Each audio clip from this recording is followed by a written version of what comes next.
심리학자들이 말해주는 사람 보는 방법. 우리는 하루에도 수많은 사람들을 만납니다. 가족, 친구, 직장 동료, 학교 선후배, 혹은 우연히 마주친 낯선 이들까지 포함하면 일상 속에서 스쳐가는 인간관계는 셀 수 없을 정도입니다.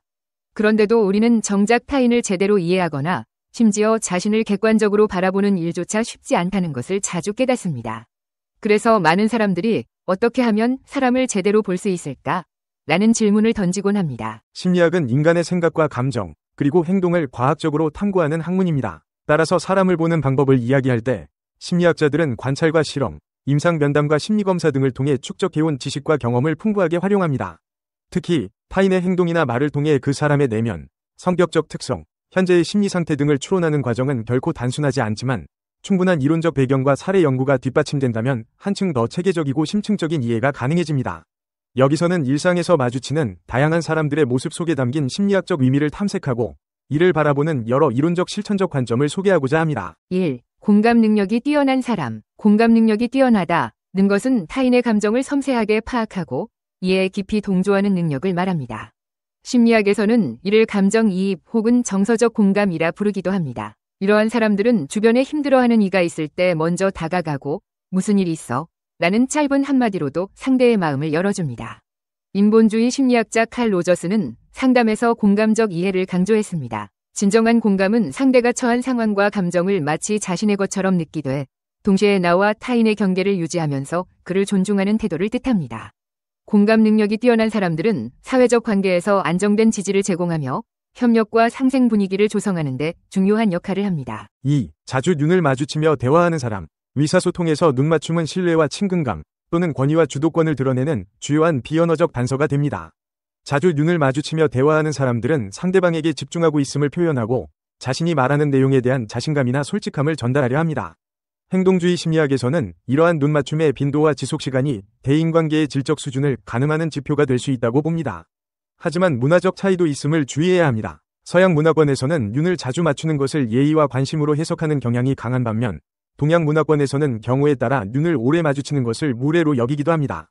그러므로 사람을 볼 때 그 문화적 사회적 맥락 속에서 눈맞춤이 가지는 의미를 충분히 고려해야 합니다. 3. 자주 운동을 하는 사람. 규칙적으로 운동을 즐기는 사람들은 대개 신체 건강뿐 아니라 심리적 건강도 중시하는 경향이 있습니다.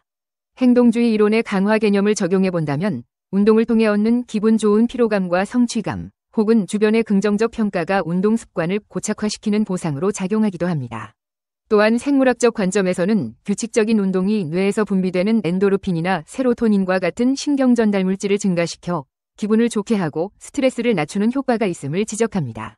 스트레스가 많은 현대인에게 운동은 자기 효능감을 높이는 중요한 수단이 되기도 합니다.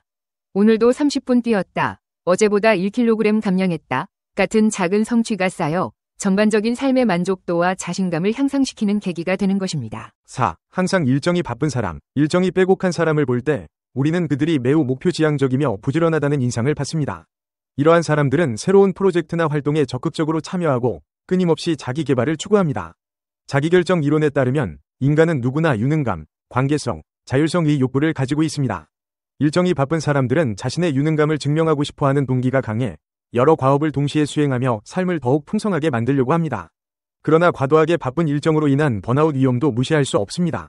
열심히 사는 모습 이면에 혹여 과한 압박감이나 불안이 숨어있지는 않은지 스스로의 에너지를 적절히 관리하고 있는지 살피는 것도 중요합니다. 5. 자주 책을 읽는 사람. 독서는 인간의 지적 성장과 상상력 확장을 돕는 대표적인 활동입니다. 책 속에서는 다양한 인물, 상황, 세계관을 마주하게 되고 이를 통해 자기 인식의 지평도 넓어집니다.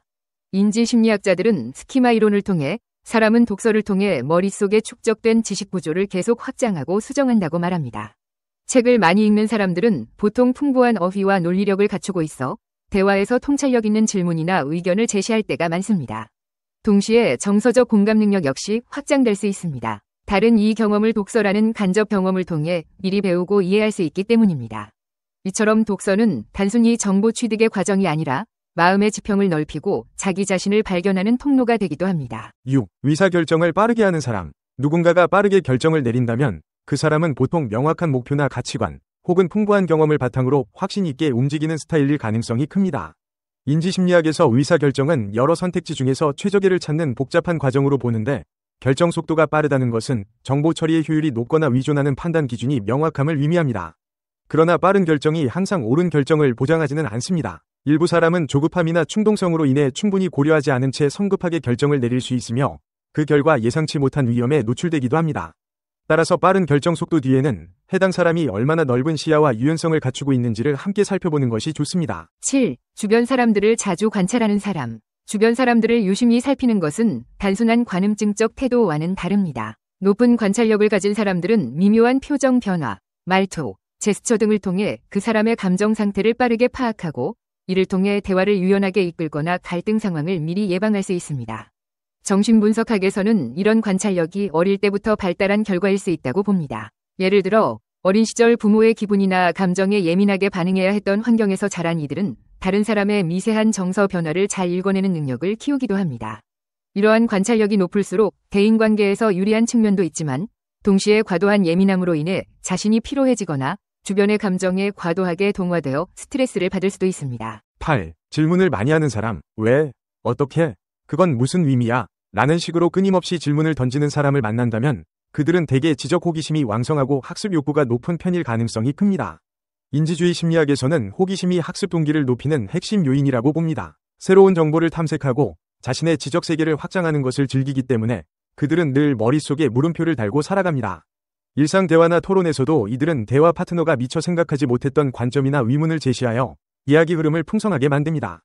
하지만 질문이 너무 잦으면 상대방에게 부담을 줄 수도 있으니 적절한 맥락을 파악하고 질문을 배치하는 사회적 기술 역시 필요합니다. 9. 의견을 쉽게 바꾸지 않는 사람. 고집이 세다는 말은 부정적인 뉘앙스가 짙지만 한편으로는 자신의 가치관을 일관되게 지키고 흔들리지 않는 확고한 태도로 읽힐 수도 있습니다. 태도 심리학에서는 어떤 사람이 특정 의견이나 신념을 형성하면 이를 변경하는 데 상당한 인지적, 정서적 비용이 든다고 설명합니다. 의견을 쉽게 바꾸지 않는 사람들은 대개 자기 일관성을 추구합니다. 삶에서 중요한 결정을 내릴 때 자신이 지향하는 원칙을 먼저 고려하는데 이는 타인에게는 융통성이 부족해 보일 수 있지만 본인 입장에서는 자기 정체성을 지키려는 자연스러운 방어 기제일 수 있습니다. 10. 자주 미소 짓는 사람. 누군가 자주 웃으며 대화를 이끌어간다면 우리는 그에게 쉽게 마음을 열곤 합니다. 미소 짓기는 사회적 윤활유 역할을 해주며 주변 환경을 따뜻하고 편안하게 만들어줍니다. 긍정 심리학에서는 미소가 스트레스 호르몬인 코티솔의 분비를 억제하고 긍정 정서를 증폭시킬 수 있다고 보고합니다. 그러나 겉으로 드러나는 미소만으로 상대의 진심을 단정 지을 수는 없습니다. 일부 사람은 내면의 불안을 감추기 위해 애써 웃는다, 거나 사회적 위무감에 따라 가짜 미소를 지을 수도 있습니다. 중요한 것은 그 미소의 맥락과 연속된 표정 변화를 보는 것입니다. 11. 걷는 속도가 빠른 사람. 걸음걸이는 무의식적으로 드러나는 개인의 역동적 특징 중 하나입니다. 빠른 걸음걸이를 가진 사람들은 보통 에너지가 넘치고 무언가를 성취하려는 의지가 강한 경우가 많습니다. 행동주의에서는 이처럼 자극 반응의 패턴에서 급하고 활발한 환경에 익숙해진 사람들이 걷는 방식도 그러한 생활 리듬을 반영한다고 봅니다. 하지만 걷는 속도가 항상 성취욕과 동의어인 것은 아닙니다. 불안이나 강박 혹은 마음의 여유 부족으로 인해 발걸음을 재촉하는 경우도 있습니다. 따라서 왜 저 사람은 늘 빠른 걸음걸이로 다닐까? 라는 질문에 대해선 단순히 부지런해서 그렇다가 아닌 다양한 심리적 가능성을 열어두어야 합니다. 12. 예술적인 취미를 가진 사람. 음악, 미술, 문학, 춤, 영화 등 예술적 영역에 흥미를 보이고 즐겨 활동하는 사람들은 대개 감수성이 풍부하고 독창적 사고를 중시합니다. 정신분석적 관점에서 예술 활동은 무의식을 표현하는 하나의 창구가 됩니다. 자신이 직접 언어로 풀어내지 못하는 복잡한 감정이나 상처를 예술로 승화시켜 해소하고 나아가 새로운 의미를 창조하는 것이지요. 특히 창의력을 강조하는 인지심리학자들은 예술적 활동이 우리의 사고체계를 기존 틀에서 벗어나게 하는 인지적 유연성을 길러준다고 말합니다. 예술적인 취미가 있다는 것은 곧 자신만의 표현 방식을 통해 내면의 소리를 담대하게 드러낼 수 있다는 의미이기도 합니다. 13. 별거 아닌 것에도 잘 웃어주는 사람. 가벼운 농담에도 지나치게 크게 웃는 사람, 혹은 대수롭지 않은 상황에서도 잘 웃어주는 사람들은 주변에 밝은 에너지를 전하지만 한편으로는 그 웃음 뒤에 감춰진 외로움이나 불안이 있을 수도 있습니다. 정신분석학에서는 웃음을 방어기제의 하나로 보기도 하는데 심리적 갈등이나 긴장을 완화하기 위해 무의식적으로 웃음을 선택한다는 것입니다. 물론 많은 경우 이는 순수한 낙천성 혹은 타인에 대한 호의로 나타나는 긍정적 태도이기도 합니다. 다만 사람을 깊이 이해하기 위해서는 저 사람은 왜 이렇게 자주 웃을까? 라는 질문에 대해 원래 낙천적인 사람인가? 혹은 마음속에 불안이 큰데 그것을 감추려는 건가? 라는 다양한 가능성을 열어두고 살펴봐야 합니다. 14. 평상시보다 많이 자는 사람. 갑자기 수면 시간이 늘어난다면 이는 여러 심리적, 신체적 상황과 연관될 수 있습니다. 우울증이나 만성 피로, 스트레스가 극심할 때 잠을 과도하게 청하는 경우가 많습니다. 인지행동 치료에서는 우울증 환자에게서 흔히 나타나는 증상 중 하나로 과수면을 꼽습니다. 이는 무기력감과 결합되어 일상 기능을 저하시킬 수 있습니다. 반면 단순히 일시적으로 에너지가 떨어져서 혹은 바쁜 스케줄을 마치고 재충전을 위해 잠을 많이 자는 경우도 있습니다.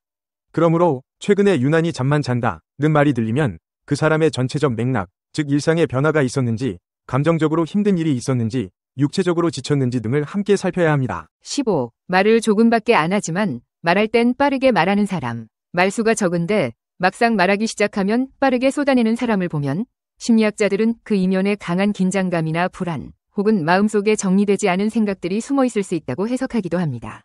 사람은 누구나 말하기 전 머릿속 준비를 거칩니다. 말수가 적은 사람들은 자신을 표현하는데 조심스러운 편이지만 일단 입을 열면 그동안 쌓아둔 말을 빠르게 토해내곤 합니다. 정신역동 이론에 따르면 이들은 말하고 싶은 욕구와 함께 드러내기 두려운 감정 사이에서 갈등을 겪을 수 있습니다. 그래서 자신이 마음먹은 순간에만 빨리 이야기하고 다시 침묵의 방어막 속으로 들어가는 것일 수도 있습니다. 16. 눈물이 나지 않는 사람. 쉽게 눈물이 나지 않는 사람들은 때로는 강인한 성격으로 보이기도 하지만 심리학적으로는 과도한 감정 억제나 무감동, 정서적 탈진 상태를 시사하기도 합니다. 특히 트라우마 경험이 있는 경우 일정 시점 이후로 감정 표현 기능이 마비되어 눈물을 흘리지 못하는 경우가 있습니다. 정신분석학에서는 감정을 억누르고 인식하지 못하도록 하는 무의식적 메커니즘을 억압이라 부릅니다. 의식 차원에서는 별로 슬프지 않아, 괜찮아 라고 말하더라도 깊은 내면에 묻혀있는 슬픔이나 분노가 있다는 가능성을 염두에 둬야 합니다. 17. 평소와 다르게 이상한 행동을 보이며 식사하는 사람. 식사는 가장 일상적이고 기본적인 행위 중 하나입니다. 그런데 평소와 달리 식사 태도에서 갑작스러운 변화를 보인다면 이는 심리적, 정서적 동요를 나타내는 신호일 수 있습니다. 예컨대 갑자기 음식을 씹지 않고 삼키거나 과도한 손떨림 혹은 특정 음식을 강박적으로 피하는 모습 등이 그렇습니다. 정신분석 관점에서는 이런 이상행동이 순간적인 불안을 해소하기 위한 무의식적 방어로 해석되기도 합니다. 식사처럼 몸이 직접적으로 관여하는 행위에서 드러나는 변화는 그 사람의 내면 상태를 비교적 날 것 그대로 반영하기 때문에 가까운 사람이 이를 눈치채고 살펴보는 것이 중요합니다. 18. 사소한 것에도 곧잘 눈물이 나는 사람. 작은 일에도 쉽게 울음을 터뜨리는 사람들은 대개 감수성이 예민하고 공감 능력이 뛰어나며 자기 감정을 그대로 표현하는 데 거리낌이 적습니다. 이런 눈물은 타인의 고통에 대해 함께 울 수 있는 공감의 신호이자 자기 내면의 감정을 정직하게 드러내는 표현적 양식이 될 수 있습니다. 그러나 이를 두고 너무 예민하다, 거나 왜 저렇게 유약하냐고 비판하기보다 그들이 타인과의 유대감을 형성하는 방식이자 내면의 풍부함을 공유하는 과정임을 이해하는 태도가 필요합니다. 긍정심리학에서는 눈물을 약함의 표현이 아니라 스트레스를 해소하고 정서를 정화하는 자연스러운 방법으로 보기도 합니다. 19. 대수롭지 않은 일에 대해서도 화를 내는 사람. 사소한 일에 쉽게 분노를 표출하는 사람들은 종종 깊은 곳에서 사랑받고 싶다, 인정받고 싶다는 감정적 욕구를 강하게 느끼고 있을 수 있습니다. 사회적, 가정적 환경에서 자신의 감정적 필요가 충족되지 않을 때 사람들은 작은 일에도 과민 반응을 보이는 경우가 있습니다. 행동주의에서는 분노를 하나의 학습된 행동으로 보기도 합니다. 과거에 화를 냈을 때 주변으로부터 관심이나 양보를 얻어냈다면 그 패턴이 반복되어 습관화될 수 있다는 것입니다. 따라서 이러한 사람들을 볼 때는 단순히 성격이 급하다라고 판단하기보다는 그들이 진정으로 원하는 것은 무엇인지, 어떤 결핍이 있는지 살펴보는 시선이 필요합니다. 20. 표정이 시시각각 빠르게 바뀌는 사람. 표정의 변화가 빠른 사람들은 순간순간 느끼는 감정이 선명하고 그것이 곧바로 얼굴 표정에 드러납니다. 이는 정서적으로 풍부하고 민감한 성격 혹은 자신을 있는 그대로 드러내는 투명성을 시사하기도 합니다. 감정 표현이 자유로운 만큼 대인관계에서 공감을 얻고 깊은 유대감을 형성하는 데 유리할 수 있지만 한편으로는 감정 기복이 심해 보이거나 감정 조절이 부족하다는 인상을 줄 수도 있습니다. 따라서 이들의 표정 변화를 단순히 상황에 휩쓸린다고 평가하기보다 그 사람이 가진 다양한 감정 스펙트럼과 개방적 태도를 함께 이해하려는 노력이 중요합니다. 결론으로 위에서 살펴본 20가지 특징은 그 자체로 어떤 심리적 정답을 제시하는 것은 아닙니다. 심리학자들이 공통적으로 강조하는 것은 한 가지 행동 특성이나 태도만을 보고 성급하게 단정 짓지 말라는 점입니다. 예컨대 자주 웃는 사람, 이 전부 긍정적이라고 할 수도, 항상 바쁜 사람, 이 전부 성취욕이 강하다고 할 수도 없습니다. 그들은 자신의 내면을 드러내는 동시에 감추고 있을 수도 있으며 한 개인 안에는 무수히 많은 경험과 가치관, 관계 맥락이 얽혀 있기 때문입니다. 따라서 심리학자들은 대체로 다음과 같은 지침을 제시합니다. 맥락을 파악하라. 행동이 언제, 어디서, 누구와 있을 때 나타나는지를 관찰하고 이해해야 합니다. 패턴을 찾아라. 일회적 행동보다 반복되는 습관적 패턴이 그 사람의 진짜 특성을 더 잘 보여줍니다. 대화와 경청. 관찰만으로는 얻을 수 없는 정보를 직접적인 대화를 통해 얻을 수 있습니다. 상대의 이야기를 경청하고 질문함으로써 그들의 생각과 감정을 더 깊이 알게 됩니다. 자기 투영을 경계. 타인을 판단할 때 자신의 경험과 가치관을 과도하게 투영하지 않는지 돌아봐야 합니다.